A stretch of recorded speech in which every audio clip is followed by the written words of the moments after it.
Hello, everyone, and welcome to episode number 175 of the Peak of Serenity podcast. I am, as always, one of your hosts, Emilson, and joining me, we have my co host, Namali.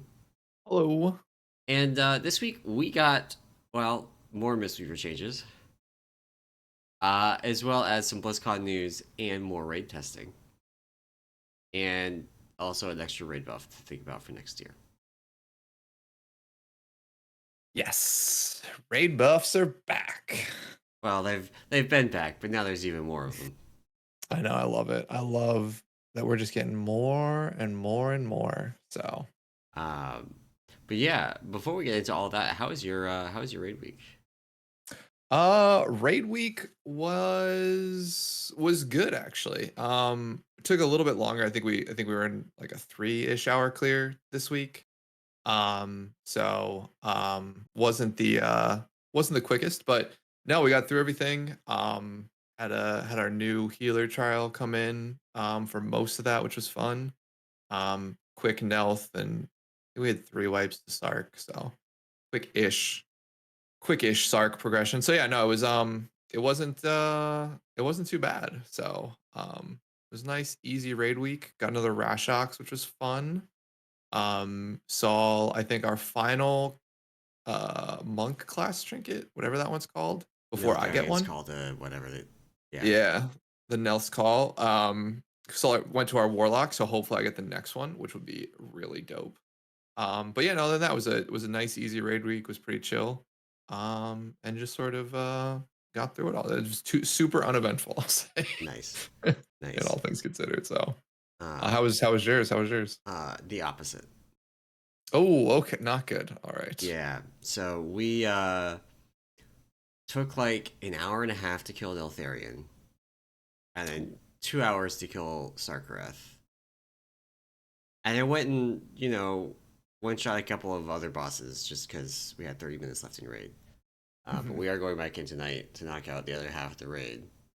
It's just like, so we were uh, basically doing a sale on Sark to somebody that former guildie basically, Uh-huh. um, and never actually reached the point that that was the limiting factor in Oh our Sark no. pulls. Like that's not, we had a somebody like jumping off immediately, and that was never the problem.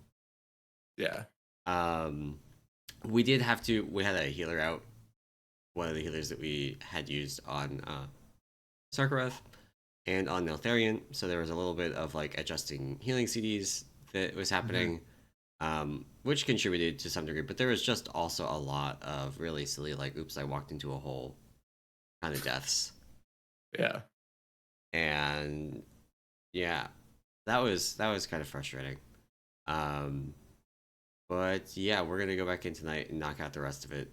We're trying to get some sales done so that we have some, like, people have some gold to start next year with. Because even if we start off with like AOTC sales, basically week one, Yeah. um, we still, because of when we raid, people would want to be spending some of their gold on consumables and crafted items before raid on the first week, Right. which would Yeah. be Friday.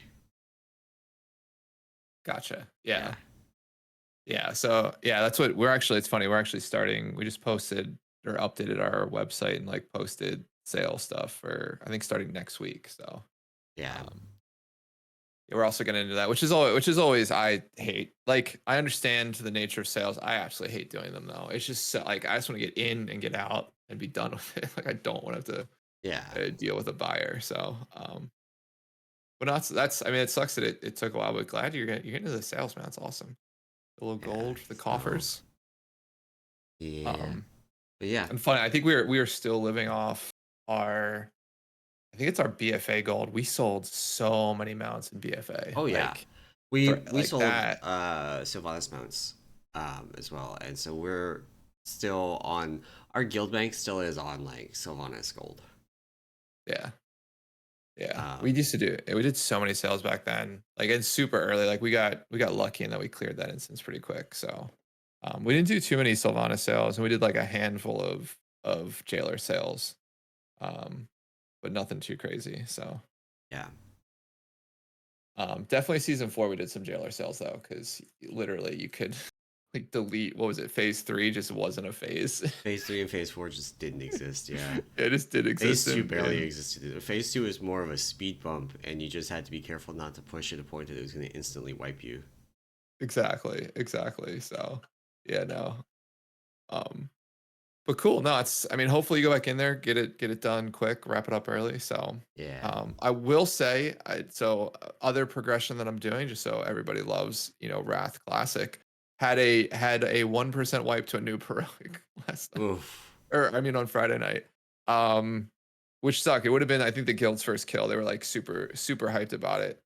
They were doing the one thing. So I don't raid. I just sort of show up 2.5 hours every Yeah. Friday, kill some bosses. It's a good time. But they were doing the one thing that I hate doing, which is like, oh, my friend said if you just kite the ads really far away from the boss and DPS the boss, it'll die. And I'm like, or we could just do the fight normally, and like that way we just win, right? And it's funny, they like, we tried it, our two really low attempts were like to kiting the ads away, and then we didn't kill it fast enough, and so the ads came back and started one shotting literally everybody in the group. So it's just like, Yeah. and the last attempt we tried to just keep them on the ice, and that was our I think we wiped it like 2 or 3% to like a paladin getting aggro, healing aggro and dying, which is such a funny thing. And you go from retail to back there. Um, but no, but ICC comes out in How two is it? weeks. Wait, on a But new ad? yeah, Oh, yeah, okay. Yeah, that's normal. yeah, You're gonna deal yeah, with that on Gnarlroot, yeah. which we'll Oh, talk about really? when we talk about the raid testing. Oh, I'm excited. But yeah, no, Wrath. There's a Wrath note here that I want to talk about a little bit. But yeah, no, Oh yeah, Wrath this is. Classic You want to rating. just like jump right into that? Oh, strong. We can, yeah. So I think in sort of news this week, a news item for my classic gamers out there that love to play classic like I do. They made a change to Lich King Heroic.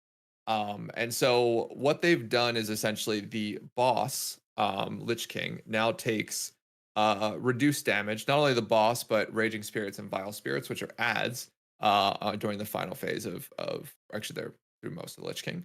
Through the Lich King fight, they now take reduced damage for 45 seconds after the Lich King casts Harvest Soul. So if you're not familiar with the fight on Heroic, there's a certain point towards the end of the fight where he sucks everybody into Frostmourne, and you have to survive for 45 seconds in Frostmourne, and then you come out and you can DPS him, is sort of the way that it works. What they were finding, the interesting thing is, though, while he sucks the entire raid in, he doesn't suck dead people in.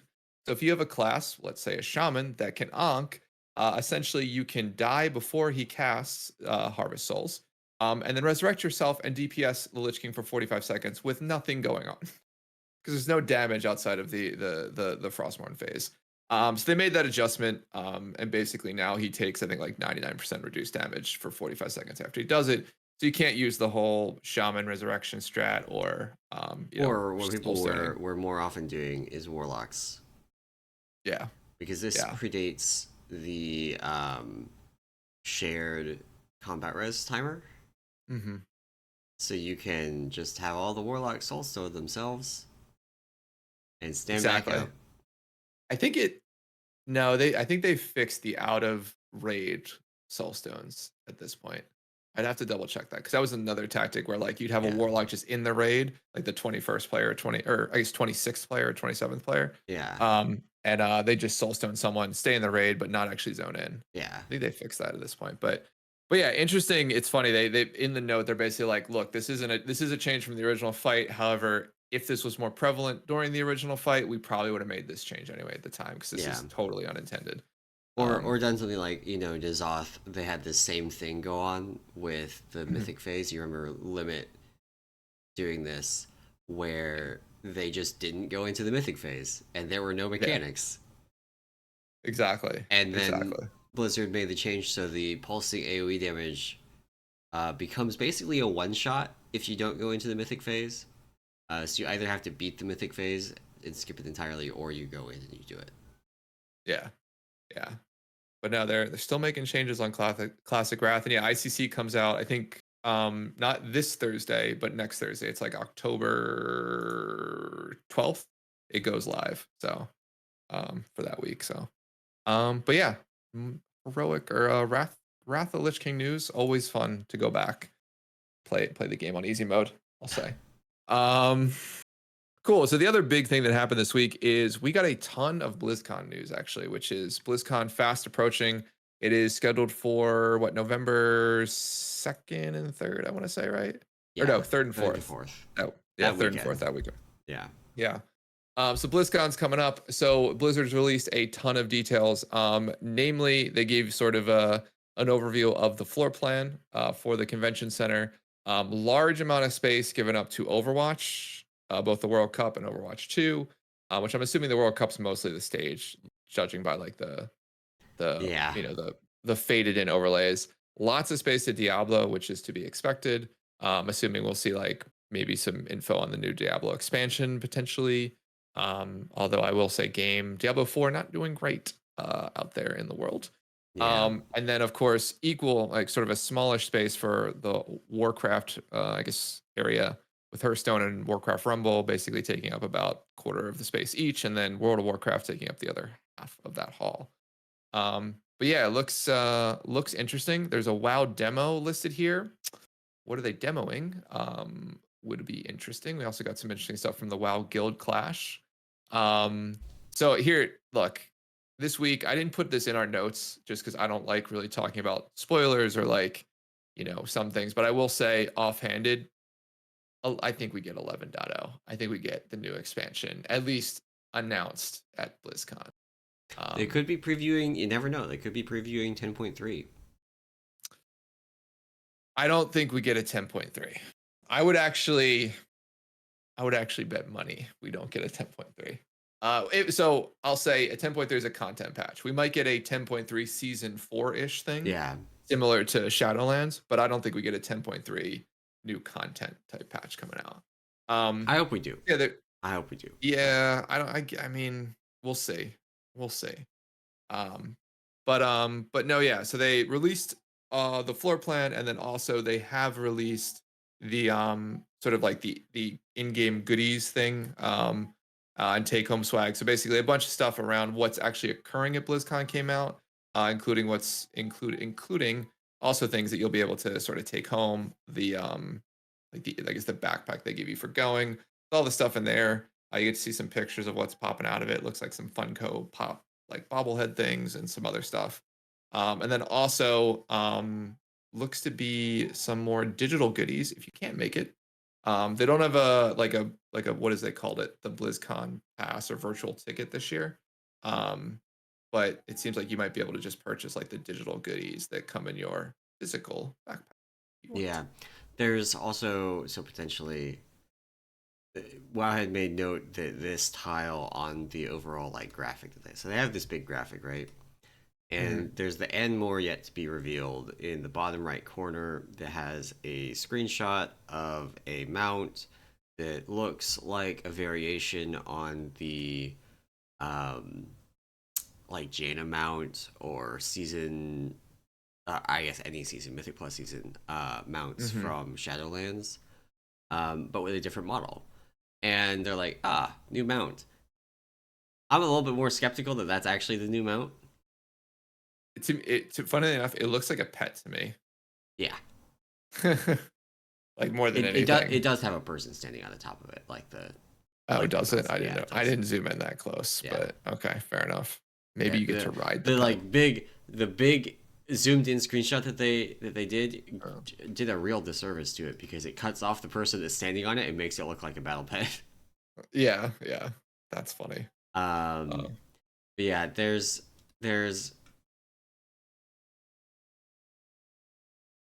we will see. We will see. We're a month away. We can speculate wildly, but also it's a month away. So yeah, we'll be deep into some BlizzCon stuff shortly here. yeah, for sure. Then the other BlizzCon thing, the other major BlizzCon thing is they announced this Guild Clash. They're gonna have 4 events with 4 different guilds competing. They're gonna be doing single elimination arenas, 3v3. They're going to be doing Mythic Plus dungeons from the 10.2 Mythic Dungeon pool. So this is next patch's dungeon, right? Yeah. Yep. And So again, single elimination brackets because of time. Wait, is it only three? It is only three. I was It's wrong. only 3 events, yeah, Yeah, but it's 4 and then there's teams. Yeah. another event that has not been announced yet, and we have no information on it. But I'm putting in my bet now. It's dragon riding racing. Really? That's my That's where you went with that. that's my bet. So here's what I'm like. I guess Dragon Riding Racing makes sense if we look at like the people, like, because they also announced the teams, so like, or who's representing each of the 4 teams, right? Right. Um so there's 5 people for, of course, the Mythic Plus dungeons, 4 from an arena point of view. I thought the bonus event would actually be like a raid event, but I guess coordinating 20 people, or really it's what, 80 people, right? Yeah. Across, like, yeah, 20 people for 4 teams. Um, might be a little bit more difficult uh than it makes it out to be. But yeah, no, they Yeah. I guess dragon riding makes sense actually. You think about like what would be like a fun little nobody knows what the event I'm assuming that they don't know what the event's going to be, right? The only Right, Blizzard yeah. knows. If you were to spring a for fun event on these people, what would the for fun event be? Put it in a PvP dragon riding race. Yeah, yeah. Yeah. Or they do some sort of like relay style dragon riding race would be Yeah. cool. Yeah. No, Yeah. that's fair. That makes sense. I'm now on your side. It's dragon riding. I thought it was like, oh, we're gonna get to see a new raid fight, but I guess yeah, that's a ton to coordinate. So It would be a lot to uh, coordinate, and maybe it could be that, and they just didn't want to announce it yet. But that would be such a weird that's thing to true. like announce raids or dungeons and Mythic Plus, but not raid content.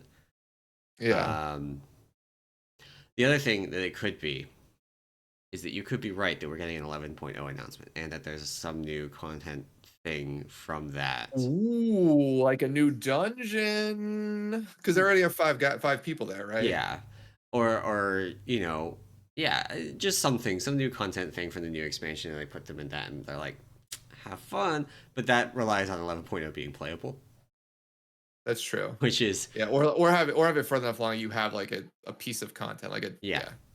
yeah. That's So fair. That's fair. Yeah, that actually might, that could be the sleeper piece of it. It's like it's one new arena mhm. map, right? That you put the PvPers in, and like one new dungeon you put the dungeon teams in, and do like a similar bracket. Yeah, well maybe. Um, Well, cool. Yeah. So, I mean, I think we'll slowly see some new leaks. And like I mentioned, there has been some, like when I say leaks, there's been people who have data mined some stuff out of the latest PTR that points to an 11.0, but like loosely points to an 11.0. Like I think somebody Yeah, found the name of a mount that follows the same naming convention as the like collector's edition mount from Shadowlands, right? yeah, So loose stuff. But I mean, I will say that I think 11.0 is my like, hey, we're gonna see it type, like pie in the sky, I think, prediction for BlizzCon. But but yeah, maybe we don't. Maybe we don't. So um but the cool. kind of last news thing, right, is Yeah. this thing with Chris Metzen. Metzen is back, baby. Metzen is, well, okay. So Metzen's been back. Like they announced that Chris had come back to the company in sort of a consulting role, I think back in March of this year. So it's been about 6-ish months since he's been back.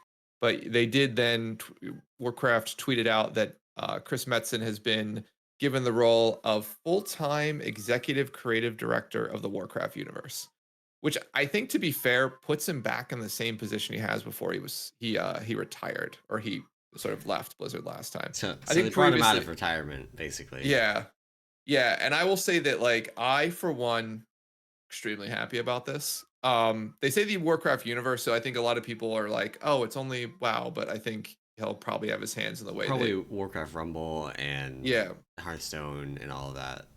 how that all sort of ticks and ties. But at least specifically for World of Warcraft, I'm really excited about this because I think, to be completely honest with you, like after Chris left, story took a little bit of a nosedive. Like BFA, I think might have been partly his last major contribution to that, right? And then I don't think he had a hand in Shadowlands really. Maybe like very early on concepting, but the way the story of Shadowlands sort of played out, absolutely terrible. Like I'm not a huge Yeah, story person, but like they screwed over using Sylvanas the way they did. Like major lore character, I know they were taking a chance, but like they basically they should have.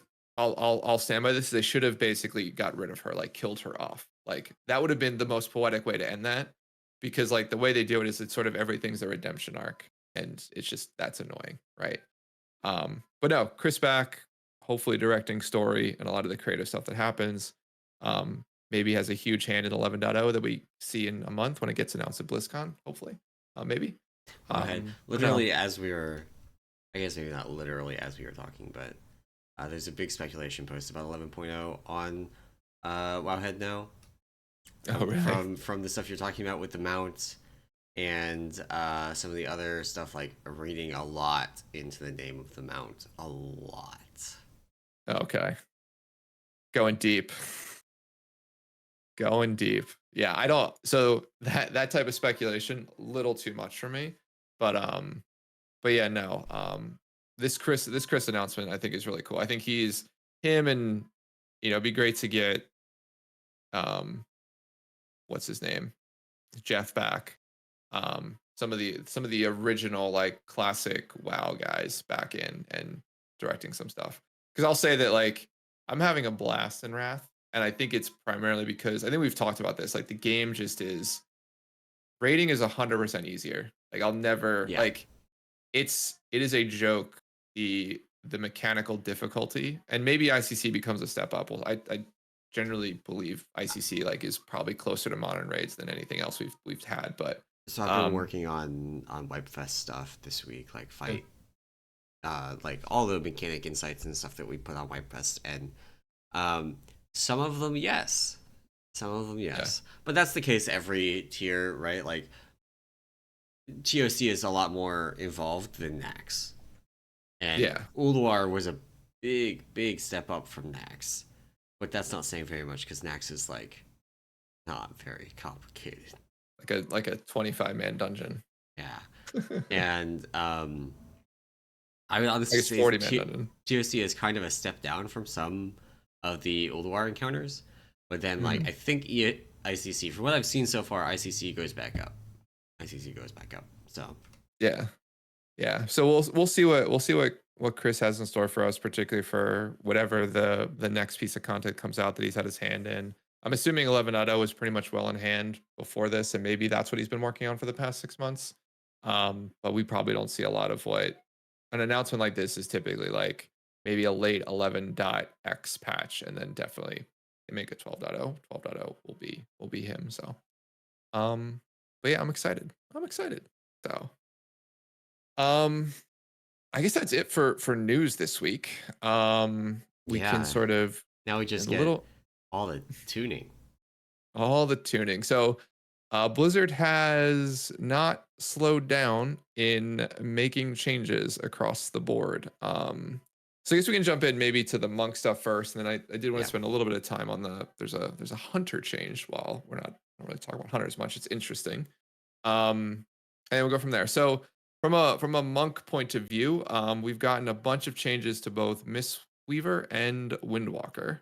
And so I wanted to maybe go through a little bit of those, and then we can talk about it. So we'll start with the Mistweaver stuff, and then we can go for from there. So from a Mistweaver changes point of view, some of the bigger ones we'll touch on. I don't think we have to go through all of these. Is they've finally sort of said that our 4-piece now will all heals should contribute um, into the 4-piece. Where I think we're still doing testing on that, but it looks to be changed and updated, which is great. So we no longer have the weird stuff like invigorating mist not being included in the 4-piece sort of bonus and sort of spread healing. So good change there. They have lowered the amount that the 4-piece will accumulate back to 15%. This was the original value, by the way. They buffed it almost seemingly randomly or in a hot fix to PTR. It wasn't in the patch notes when it actually went in. So it's back down to 15% to be expected. Now we have more healing in. I think now we're looking at 2 and 4-piece being roughly like a 11 or 12% HPS increase, not which bad. is more more in line, we'll say, with what we expect. So Yeah, some good changes there. We did finally get the final numbers, so final changes to healing elixir.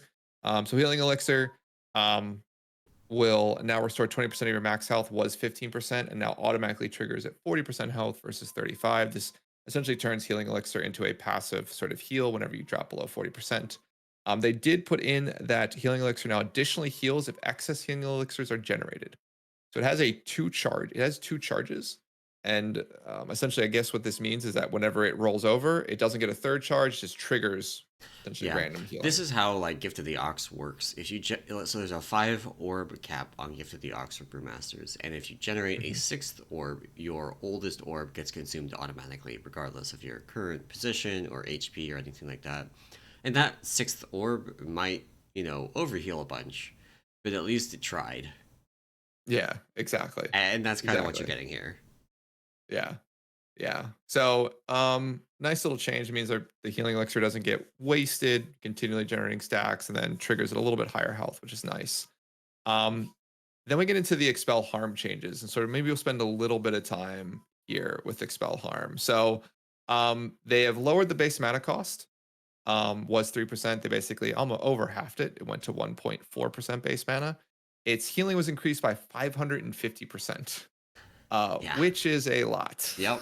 Which, in uh, fairness, Expel Harm basically not a heal. Yeah, at previous Expel Harm, I will say that you'll talk to any, Mistweaver. Most Mistweavers, number one, didn't know the spell existed because we don't talk about it ever in Yeah. any of the guides because it's not worth the bar slot. But now it is, so that's good. They also up the damage to 25% and also the damage range to 20 yards around yourself, which is awesome. They have done a little bit in terms of the way talents interact with it. They reduced strength of spirit to only increasing the healing of expel harm by 30%. It was 100%. Again, they're buffing the base healing. They can't keep these sort of stacking modifiers on top of it. And profound rebuttal now increases the critical healing of expel harm by 50%. It was, or sorry, 15%. It was 50%.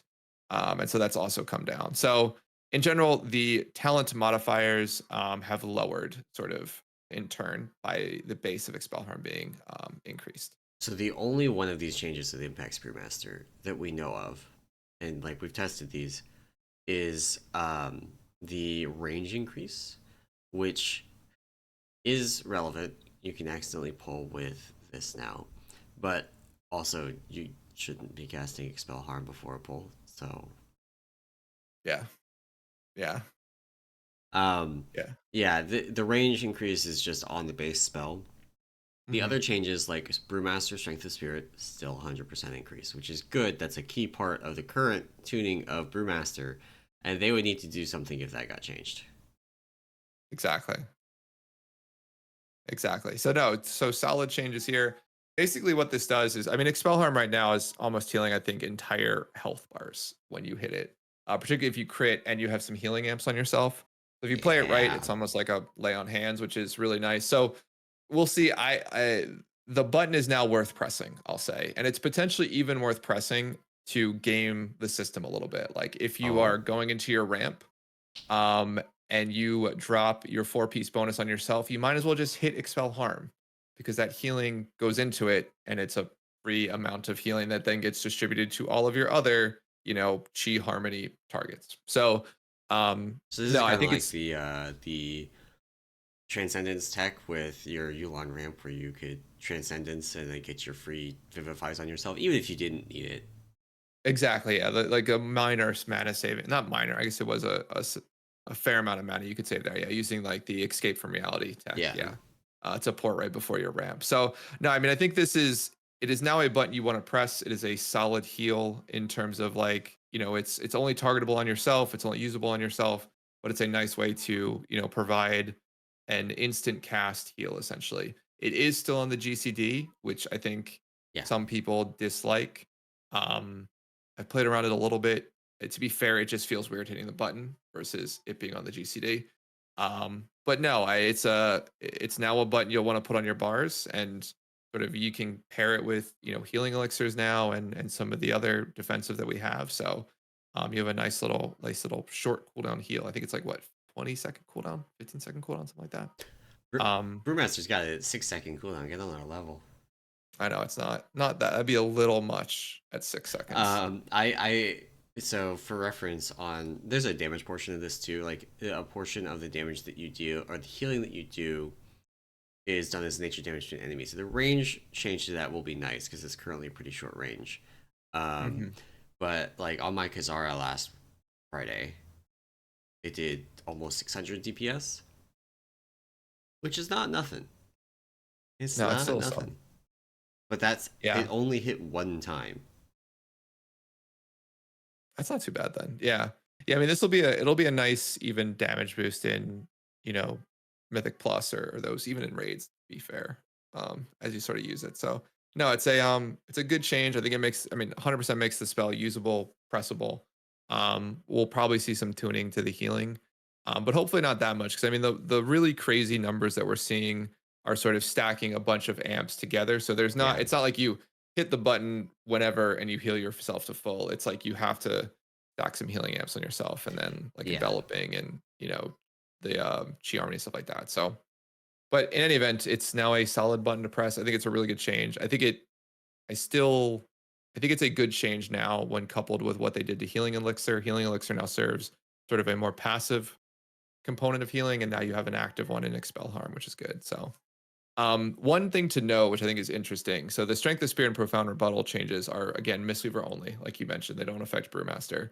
To get these in the game, Blizzard had to do something they haven't done to any other class, and that is add a second spec aura to the game. Well, sorry, to us and Paladins. So we are the us and Holy Paladins specifically are the first classes in the game to have a second spec aura be added to capture all of our various modifiers. So if you aren't familiar with these, just from a from a technical perspective, is every class has sort of an aura, or every spec has sort of an aura that affects maybe the way certain talents interact just with that spec, if those talents are shared across specs, or just in general how they do aura buffs with things, whether that's additional healing, additional damage on certain things. So Mistweaver has a second one to track now, which is fun. yeah. Um, I'm pretty sure the underlying limit here is that they have up to 32 effects that they can have on a single spell, and they yeah, hit the cap. yeah, They hit which is the 30-second effect on the Mistweaver Monk passive is the modified 550% healing done by Expel Harm. yeah. Yeah. So they hit the cap and now they've got to roll it over. So um but yeah, no. So a couple of quick other just changes. They've increased or sorry, they've decreased the unison healing. So unison of course is the duplication of soothing mist. That's down to 75%. That coupled with the range, I think they update the range of it from the statue last patch. So I mean, they're sort of just doing a couple of tweaking things. They've lowered the enveloping breath healing by 20%. And then they've increased our rising sun kick damage by 20%. Nice little damage increase there for a spell we want to keep on cooldown. And then calming presence now reduces damage by 6%. It was 3%. What is So calming presence? the talent that we have in our class tree, I believe. Let me double check. It's not one of the base class auras, I don't think. Or am I just completely Oh blanking on no, the so name? calming presence is the class sorry, the class tree one in the middle. It's right after rising sun kick. The second row. Oh, that better be a change only for you guys. I believe it is. Um Yeah, it's yeah, currently listed as uh only for Mistweaver. Okay. Yeah, yeah. because I mean it's not that big of a deal if it just like also worked for. I guess the There's talent 3% calculator is less damage. not Yeah. functional anyway. So Yeah. yeah, the Um yeah. Lots of Mistweaver changes. Still a real spec out there. Blizzard cares about us. But the expel harm changes, I mean, definitely I would say if you're out there, get on PTR, mess around with them, give your feedback on how it feels. I think the biggest thing is the GCD question out there is if it stays on GCD or not is sort of what some people are debating. But I think for me, I mean, I got hit by a tank dummy and sort of messed around with it. Didn't feel too bad with it being on the GCD. Um, but I know there's a bunch of people that wanted basically a new like healing elixir to come back in the exact same way. So yeah um, there's a I think a big ongoing discussion kind of across classes about mhm. what should be on the GCD. because we do have heals for tanks even that are on the GCD. They're pretty frustrating. We have Uh-huh. there's also this like conflation of absorbs with heals, and they're not exactly the same functionality. Like, should Celestial Brew be on the GCD because you're supposed to use it preemptively, and if you Mm-hmm. like play around the GCD and push it early, it can get consumed by things that you didn't actually care about mitigating. Exactly. Yeah. Um, yeah, there's some stuff with that kind of ongoing conversation. Um, Expel Harm for Brewmaster is kind of functionally a death strike right now, and is on the GCD, and I think for Brew it works fine. Like, Mm-hmm. to some degree, honestly, one of the weirdest things is like it's fine if you have downtime in your rotation. I think that's the biggest thing is like if you have downtime in your rotation, this is perfectly fine. Right. And that's like Blood DK is got downtime. So you can actually wait to time a perfect death strike and not get rotationally punished for it super hard. Gotcha. Brewmaster, the Celestial Brew on the GCD thing is like very disruptive to the rotation because we have zero downtime, negative downtime. We have more abilities to push than we can actually press. I don't know where like Mistweaver falls in between those 2 points. Yeah, I mean Mistweaver is generally fairly GCD locked, I'd say.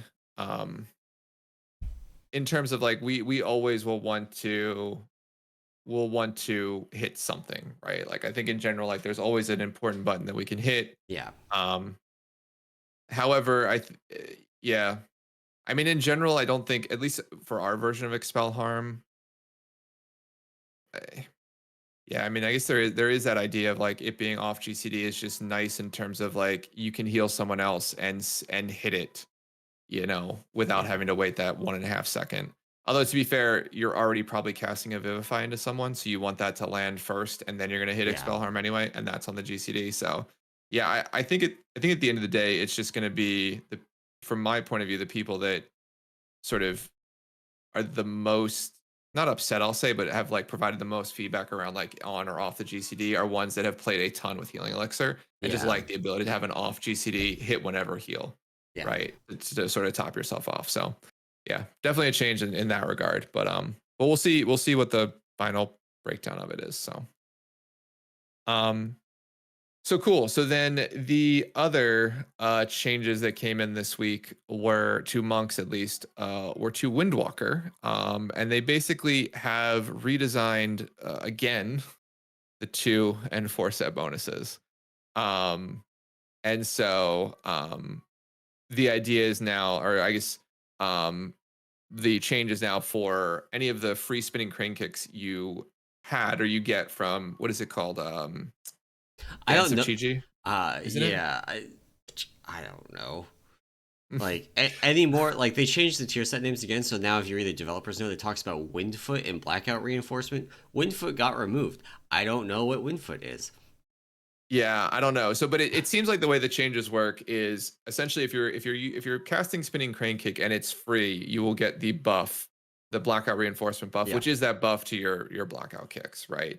And then also melee abilities have the chance to grant blackout reinforcement. So it's one of those things where they're trying to sort of what we've talked about in the past, how you don't melee or any sort of set bonus for windwalkers if it's based off of melee hits. You don't melee during Fist of Fury or Spinning Crane Kick. yeah. So it's like this takes away or sort of allows you to still generate the set bonus buff when you're casting Spinning Crane Kick. Um, and then yeah, the blackout reinforcement empowered blackout kicks reduce the cooldown of Fist of Fury, Rising Sun Kick, Strike of the Windlord, and Whirling Dragon Punch by 3 seconds. Um, so now, um, yeah, now you get the reduction. And I guess so the next bullet point, maybe this is where it's coming from, is spinning crane kicks cast during Serenity now No, correctly grant yeah, blackout okay, reinforcement, which is why they're talking about they didn't say Dance of Chi proc spinning crane kicks. It's any right. free cost spinning crane kick, which Serenity would make it free. So Then there's um also a fun note, which I would love to see the bug report for this one. Blackout reinforcement can no longer be canceled. Using a cancel aura macro on Dance of Chi without casting a spinning crane kick will no longer grant blackout reinforcement. people are just like Getting a essentially, Dance of yeah, GG getting proc, canceling it, and then casting Blackout Kick. that's pretty good. Because I guess the idea would be is like the only way you'd lose. I guess it was coded, and the only way you lose Dance of Chi if you actually casted a spinning crane kick. So they just like triggered it off of that. That's funny. Yeah. Um, but no, yeah. So seems like they're still tweaking the Windwalker set bonus. I haven't really, to be completely honest with you, haven't really been um too close to the Windwalker changes, or at least Babs. I haven't seen his novels yet on the tier sets, but I'm assuming this is better. Maybe not great, maybe not awesome, but it's better. So more more ways to proc it basically. So Yeah. or sorry, more clear ways we'll say to proc it. So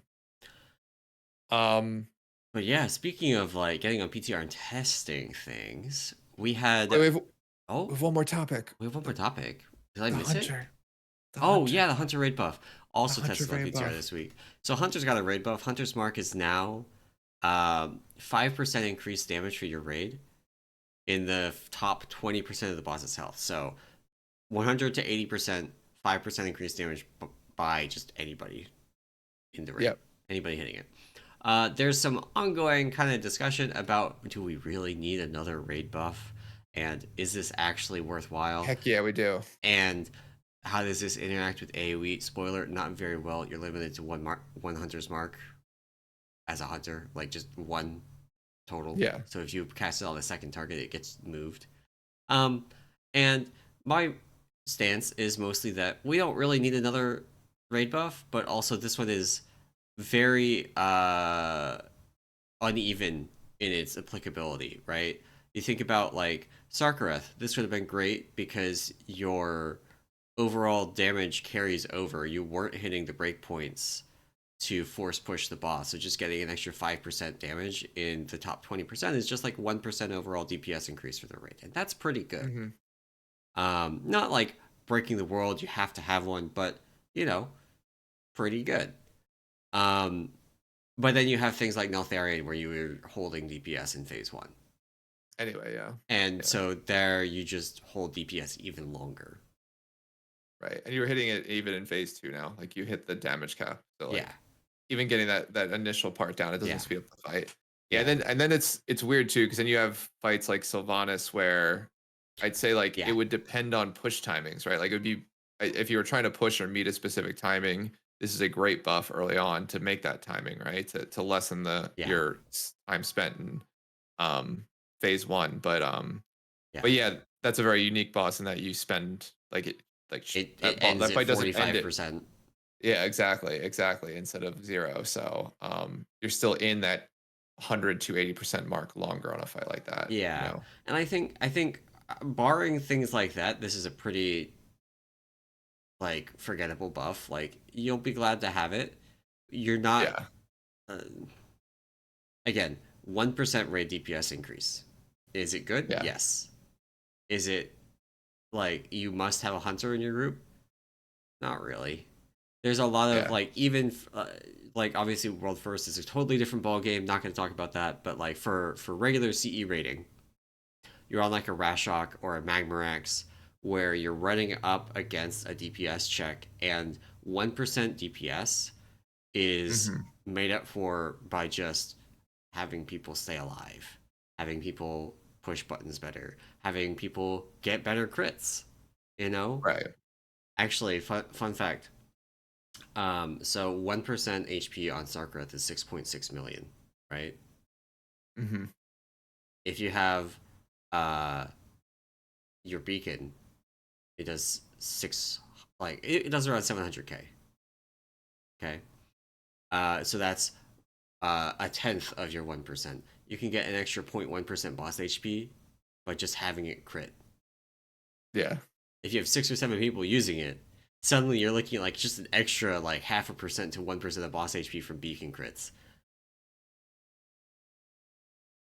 Exactly. Yeah, no. I mean, we'll see how this one plays out. I mean, like the there was a Wowhead article on it. The Wowhead class writers sort of were like, yeah, this will be mandatory, and like I in most cases they say, and I don't know if I particularly I think if you are at a gear deficit for the content you're doing, any buff to the damage you do will be better than not having that buff, right? So like in general, mandatory in those cases. I'd say if you are, I would say even a guild like mine, or I'd say even like yours, a hunter buff, not the reason we're not making DPS Yeah. checks, not the reason we're not killing fights. Like the damage between 80 and 100% increase isn't going to make or break the fight for us. Yeah, there's Ret Aura feels a very similar like role, Mhm. and does actually a pretty similar amount, provides a similar amount of value if I remember right.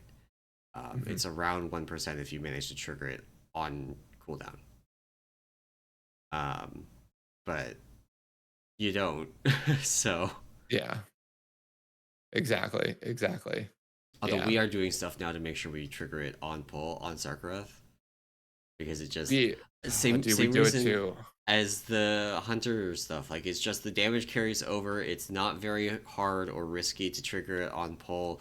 It mostly just involves me yelling at our ranged DPS to not pull early so the boss punches me instead of walking towards them. Yeah. I mean, we have a rogue, so our rogue just or shadow, whatever the Shadow steps. AoE, not shadow step, whatever the AoE Oh, Fate of stealth is called. Knives. Oh, Yeah, whatever. Shroud.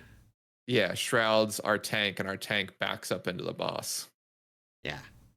and I then like just gets hit in the I back and just proc cast it. So beacon. I cast beacon and taunt, and it punches me. And there's like a 10% chance that I dodge it. And you know what? Hey, okay. yeah, no, our tanks they turn their backs and try to get it to proc throughout the fight. It's really fun. Particularly in phase 2, where like my brain shuts off from a healing point of view, and then all of a sudden they All of a like sudden, get the tank's smacked. at 10%. I'm like what's going on here, Yeah, boys? we don't worry Um, about triggering after that. I'm actually curious now. If I look at our Sarkareth, what was our buff up time on Red Aura? This is we're getting off topic. We're gonna get back to very testing. yeah. We had 60% uptime on it. This is pretty close to perfect uptime on it. That's awesome. Yeah. Um, like I don't think you can get literally 1% or 100% uptime on it. I think it's got like an ICD that's longer than that. Maybe it Hmm. doesn't. But we had it on pull. We had it again in phase 2 or in phase 1, and then phase 2 kind of is where it drops off because you don't take damage. And then Yeah. we have it for a lot of phase 3. Yeah. Yeah. We had what's our uptime on it? Now I'm curious. Now I'm curious. Ret. Is that listed on the buff page? It is listed on the buffs page. Uh, I'm looking at it right now. Here, I'll pull it up on the stream. So yeah, anyway, we had 60% uptime. it's pretty good. It's decent. It's decent. Decent. Yeah, but back on topic a little bit. Yeah. We had Mythic raid testing this week. 4 bosses. We will be testing probably the final 4 next week. Mm-hmm. Final 4, of course, excluding Farak, who is not getting raid tested on PTR. Yep. So the bosses we tested this week are Gnarlroot, Igira, Council of Dreams, and Smolderon. Gnarlroot, I think, is kind of the de facto first boss.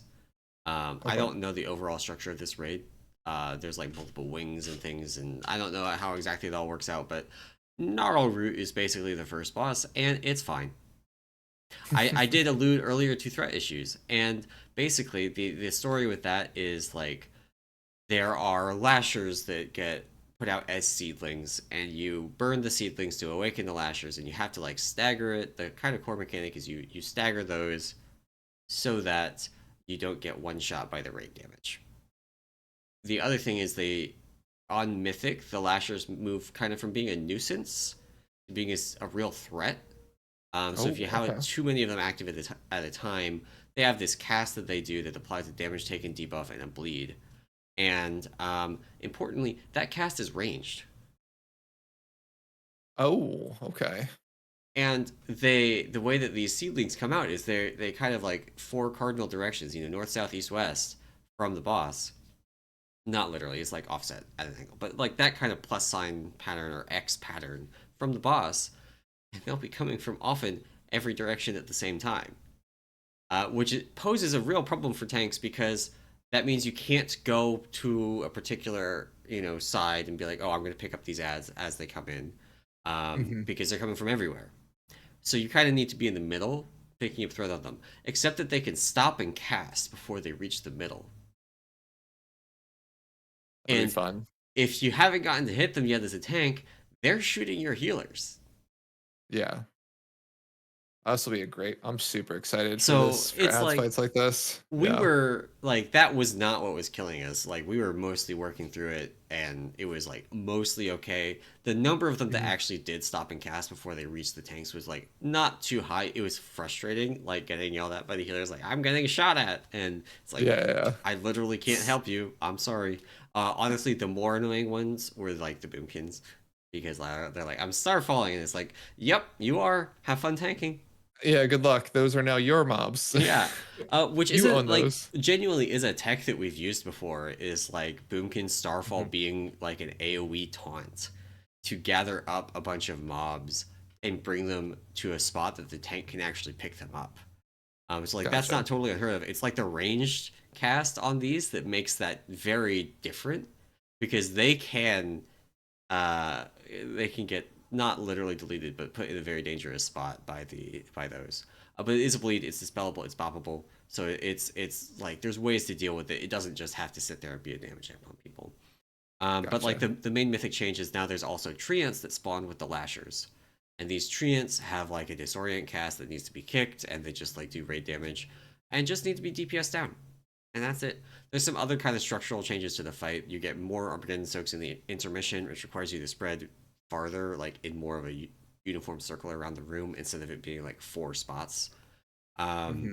and that's what was actually killing us, is like a messy transition into the intermission, plus not being able to really spread around the room enough, and then that leading to soaks getting missed and then people dying. But yeah, it's pretty reasonable for a boss fight. I think it's fine. Fair enough. The threat thing is annoying, but it's not like Yeah. Not Kazara's gonna got some make or break annoying the fight. That's elements fair. too. It's not a Yeah. fatal flaw. Yeah. Yeah. Um, Fair enough. I do hope they change it though. Uh, but then we have Igira, who is the like weapon master boss. This is the one that we talked about a couple weeks ago.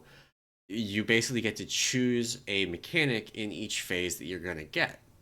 Hmm. And on heroic, you get one of these mechanics at a time, and the mythic changes, you get 2 of them at a time.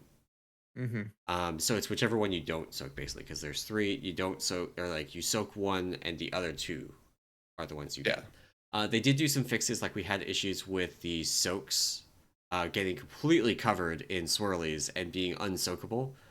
And then as soon as you leave a soak, it gives you 100% increased damage taken from the soak. So like your DPS couldn't go back in and do the soak again if they had to Gotcha. leave because of swirlies. So there was some like baiting swirlies kind of stuff going on. It basically got completely removed because the swirlies now spawn at a much more reasonable rate. Fair enough. Um, but they did fix a couple of other things that made the fight a lot, I would say, worse for what I think is supposed to be an early boss. Gotcha. So specifically, there are like 3. There's basically 4 main mechanics. There's spears that go out that like you get pinned to a spear. People have to kill the spear, and until they do, you can't move too far away. In some ways, it's like the chains on Sylvanas, except that in the way that it, like constantly pulls you in, except that it doesn't explode when you reach the chain. Gotcha. Um, and they just need to be killed. Um, then the others are, there's a meteor slam that just does a bleed if you don't soak the slam. This is like kind of a riff on what happens on Rashok, where there is damage if you don't soak the slam, but on Rashok just everybody soaks it. Here, there's a 10-second stun when you soak it. They haven't changed this. They really should, because it sucks. Jeez. And because of the nerf to mass dispel, there's basically like 2 ways that I would want to handle this right now. Hmm. One of them is to just have a Mistweaver, and you just revival Fair. the slam. And there's 2 of them per phase. You can do that for one, and then the other one you just like only have the tanks in or something, Hmm. um, and single dispel them. Or you stack priests because they can no longer mass dispel enough with just like 2. Now you need like 4 in order to do mass dispels, which is maybe an Gotcha. unintended consequence of the mass dispel nerfs. But that was a problem on Heroic too. It was just a more acute problem because of the overlaps on the Mythic version of the fight, where now if people are stunned, there's like a leap going off or a healing absorb going off, and that kills you because you're stunned and you can't dodge it. Yeah. Yeah. That's Um, annoying. Yeah. and then there's the healing absorb, which the way we were doing this on Heroic is if you pixel stack, you could do the thing like on Prototype Pantheon, where all the waves start from outside your hitbox and go out. So if you're all Okay. stacked in each other's hitboxes, nobody gets hit and nobody has to dodge. They changed it so Nice. that when your healing absorb gets removed and spawns the orbs, it does like a burst of damage on top of you. Not a high amount, but a high enough amount that if you've got 18 people stacked, it's going to kill you multiple times over. Right. Yeah. Gotcha. Interesting. Okay. Okay. That doesn't seem. I mean, that doesn't seem too bad. Yeah, In terms it's of a fight, I it's like that. I like that choice mechanic. I'm always a fan of those in fights. So yeah. that's pretty cool. It's I think it's mostly fine, and honestly the one mechanic, like I didn't talk about the last mechanic, which is a leap. It's just the Rashok leap. That's all it is. Gotcha. Like there's some tuning things, right, where you get the healing absorbs and then you get the leap, but like that means that you can't top people up for the Rashok leap. It does a lot Yeah. of raid damage. And so that was a little bit of a problem, but that's more of like they can just fix the numbers on that and it'll be fine. Gotcha. Um the spears were the bigger one that was like a question mark of like how the heck do they expect us to handle this. Like there are a couple of, not that like it's not handleable, we were doing it, we were getting multiple phases into the fight, but Hmm. like I'm not sure what the intent is. So we ended up doing like this U shape around the boss with the spears, and then like Okay. the boss is in the middle and people can cleave the spears while damaging the boss. Other people were stacking multiple of them at a time. Like you could stack 3 of them. There's like a ground effect under them, but the ground effect doesn't stack, so all you had to care about was the initial damage, and Gotcha. that gives you a lot more efficient cleave. And probably would be ideal like if it worked PTR testing with a bunch of people, that like it kind of uncoordinated PTR testing. It's not all my guilties where we can just Yeah. be Yeah. like, Yeah. okay, this is our plan, this is what we're doing. So we're you know, it's just it's fine. I don't know. It's not a stellar fight, but I do think that there's tuning stuff they can do to make it feel a lot better, including on the Hmm. spears that will improve it quite a bit. Gotcha. And then Council of Dreams. The change from heroic to mythic is that on heroic there were every boss in this council has an ultimate. They would all cast them one by one on heroic. On mythic they cast them 2 at a time, which gives you these like Brackenhide Hollow kind of combos that you have to disrupt. Where you remember the first boss in Brackenhide Hollow, the what is it? The healer gets blinded, the tank gets disoriented, or what is it? Tank gets CC'd, healer gets CC'd. You gotta like uh kill the thing that's CCing the healer, then the healer dispels the tank, then the tank soaks the charge, and then that's the combo. Yeah. So the first combo that you get here is you have the bear boss does his enrage, that is just like a ton of raid damage, and then the dryad does their like big raid damage. Everybody gets like dunked on, and Hmm. those 2 things very dangerous when combined because it's just a ton of raid damage. And the way you cancel the Dryad's thing is having the bear charge through her, but the bear's raged and not charging. So what do? You preemptively carry the polymorph bomb from phase 1 into the ultimate, immediately polymorph the bear, and have it charge the boss. And so that's the kind of deal that you're looking at on this. Is Gotcha. every one of Okay. these ultimate overlaps, you're doing something to uh, Disrupt at least one of them. allow boss A to disrupt boss B. Gotcha. Doesn't seem like a terrible change. Seems like it's now you care a little bit more about. Well, it just seems like it's a little bit more coordination, which makes sense for Yeah, Mythic Fight, right? yeah. Um, Like I think it's perfectly fine. I think yeah, we had some spicy things where like we had a polymorph bomb go off and like polymorph the entire range stack, nice. which is just like that's just a fundamental piece of the fight. It was hilarious. We immediately died because we had no healers able to heal anything. Right, right, right. But yeah, There's That's definitely some awesome. troll potential on this fight. Um, and then there's Smolderon. How'd that go? Seems like it not well based on that intro. No, I do not like this fight. Fair enough. I do not like this fight. On heroic, it seemed fine. So there's a couple mythic changes here. So on mythic, like so on heroic, you have these overheated debuffs. It's just a basic spread debuff. You spread, you get out, and then 3 tornadoes spawn from you. Mythic change, hmm 5 tornadoes spawn from you. Which is a lot of tornadoes. They move like pretty quickly, but not quickly enough that they're just like immediately gone. hmm Um, they it's one of those things where there's so many of them. Half the raid gets this at a time. So 10 people, including one of the tanks, Yeah. get this. 5 tornadoes at a time.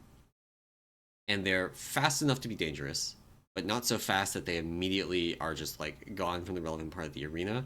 And so many people have them that it just kind of ends up being this like random maze of tornadoes that you're trying to dodge, which on its own is like kind of fine and an interesting mechanic.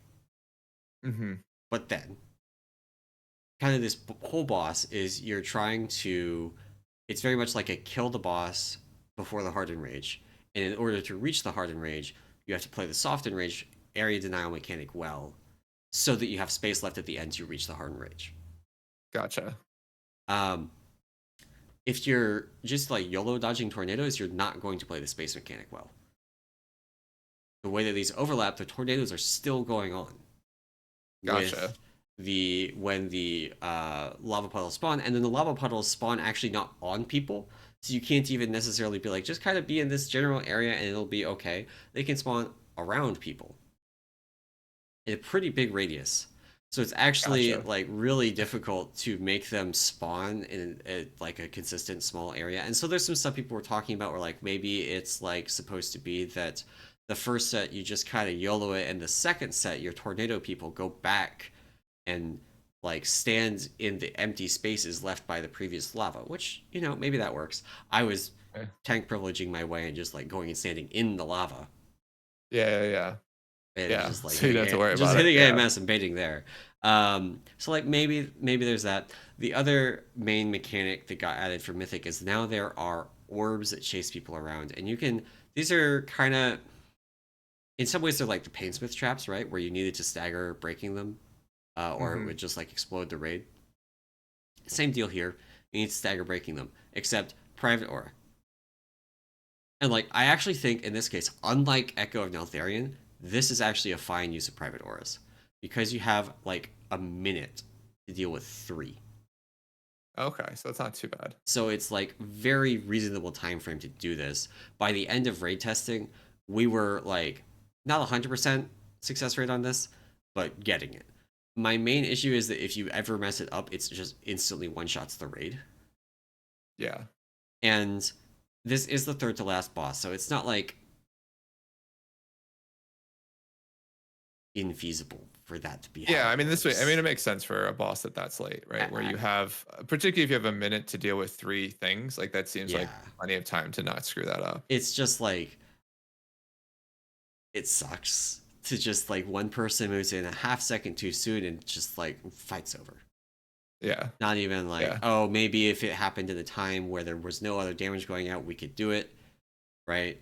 It actually Yeah. also has a thing where like it does enough damage at just one stack that you really can't do it when like the group soak's happening Gotcha. or people just die to the group soak. Yeah. Yeah. Yeah.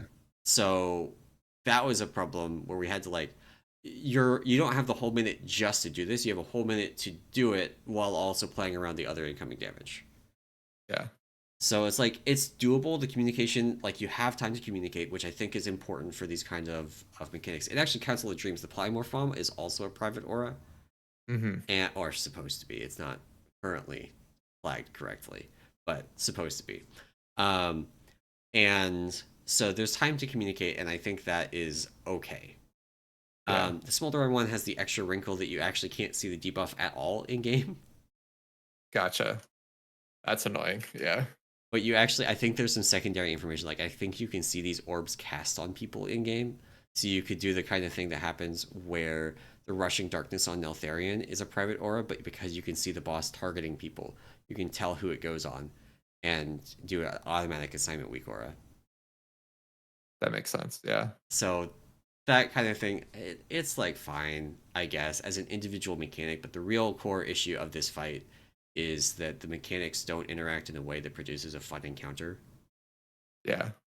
And I think the main thing is just like you think of Sludge Fist, which is like I think the gold standard for this kind of like race to the end, uh, kind of sort of patchwork fight, Hmm. and it just like Sludge Fist, you could just very effectively control the fight, and it's really just about can you control the fight to the degree that is required, while Right. also doing enough damage and healing to kill the boss. And that's like the encounter, and that was fun, and it put a lot of ability in players' hands to like show how good you could be. Right. This one, there's just like the effective randomness of the tornadoes, plus the large degree of randomness in the puddle spawns. Um, just like you can't. Right. It Yeah. just like the thing that I think is going to happen is that somebody's going to do the geometry and figure out how the tornadoes work. I'm actually not entirely sure if you can with pentagons. I know you can with triangles, which is what the initial version was. Yeah. Pentagons, I'm not sure. It may be too dense, but it's if it ends up being like that, where it's just like if you arrange yourself in this pattern, there's a safe space that you can all run into. Yeah. It's gonna suck. I can't wait. I can't wait. That's gonna suck because that what that then turns into, because so many people get it, is it's going to turn into a map Igora. Yeah, which is fair. Yeah, which is what we wanted to avoid. So, but I Yeah, guess we can see. We'll see once maybe they change the tornado maybe spawning pattern, or yeah, maybe they lower how many come out by one, and that gives you enough space to figure it out. yeah. So It would actually kind of be nice if it behaved like the beams from Prideful, where it was just like fixed angle. It hmm didn't care about your facing. Currently, it cares about your facing, which gives actually two axes of like two different ways you can make up. You can position wrong, and then you can face wrong. Gotcha. That's fun. That'll be interesting. So it would actually kind of be nice if it ignored your facing, was just constant, and then at least like it's for one thing, they could actually make it impossible to do some geometry things because you can't control the facing to the same degree. Hmm. Um, yeah, I don't know. This fight, in some ways, it reminds me of Skarn. It on the surface has nothing in common with Skarn, but just the way that like there's this variance that's disruptive to the flow of the fight. Like it doesn't serve the fight in any effective way. Um, it just makes it feel bad. Is just yeah. I don't know. We'll see how it is on live. I would not be surprised to see this fight gets pretty significant changes. Fair enough. Fair enough. Well, that I think does it for us. We were a little bit over today, Yeah, yeah. so I talked a lot about Smolderon. yes. But yeah, I think that is gonna wrap it up for today. So we're gonna edit, and I don't know where I'm going with this. Thank you all for listening. And if you enjoyed this podcast and you want to support it and the other work that we do on the Peak of Serenity, you can do that over at our Patreon at patreon.com/Peak of Serenity. And of course, come and join the Discord. It is the best place to come and learn about what the heck Expel Harm actually does now, Exactly. and How good it actually is. get some reminders of the fact that the spell even exists. Exactly. Yeah, that's going to be it for the show today. Thank you all for listening, and we will see you next week. Bye.